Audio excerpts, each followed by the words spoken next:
Dog solution YouTube চ্যানেলের আরও একটা ভিডিওতে সকলকে স্বাগত। বন্ধুরা, আপনারা অনেকেই লোন নিচ্ছেন, লোন নিয়ে বিভিন্ন কারণে শোধ করতে পারছেন না।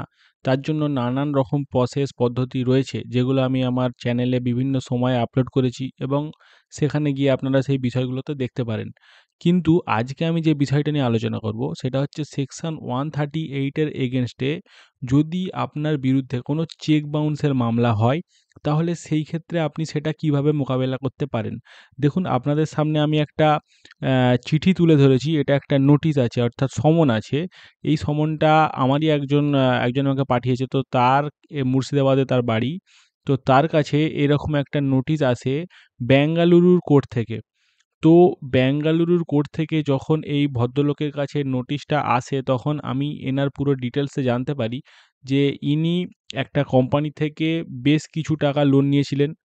তো সেই লোনটা উনি বেশ কিছুদিন ধরে ডিফল্ট করছেন, অর্থাৎ ইএমআই দিচ্ছেন না। মান্থলি যে ইএমআইটা দিতে হয় সেটা ৩টে-৪টে সামথিং মিস করেছেন। তো এইরকম মিস করার কারণে ওই কোম্পানি ওই ব্যক্তির এগেইনস্টে একটা চেক বাউন্সের মামলা রুজু করে। তো চেক বাউন্সের মামলা কিভাবে হয়, কেন হয়, সেটা নিয়ে আমি আজকের ভিডিওতে বিস্তারিত আলোচনা করব না।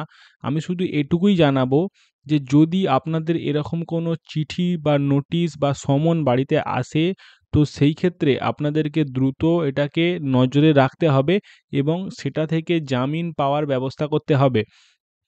তো যেমন এই ব্যক্তির ক্ষেত্রে বেঙ্গালুরুর কোর্টে ম্যাটারটা চলছে।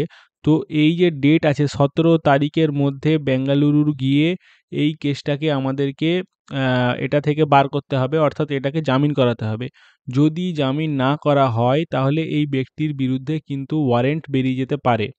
তো যাদের এরকম কোনো সমস্যা আছে, তো তারা যেন এই বিষয়টাকে খুব গুরুত্ব দিয়ে দেখেন এবং আপনারা যদি আপনাদের বাড়িতে এরকম কোনো নোটিশ আসে, তো সেটাকে একদমই ফেলে রাখবেন না।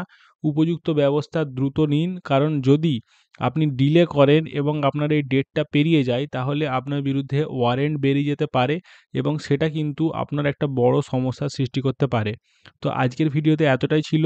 যাদের কোনো প্রশ্ন থাকলে বা এই আইন সম্পর্কে আরও যদি কিছু বিষয় বা তথ্য জানার থাকে, তাহলে আপনারা হোয়াটসঅ্যাপ নাম্বারে যোগাযোগ করতে পারেন। ভিডিওটা শেষ পর্যন্ত দেখার জন্য আপনাদের সকলকে অসংখ্য ধন্যবাদ। নমস্কার। জয় হিন্দ, জয় ভারত।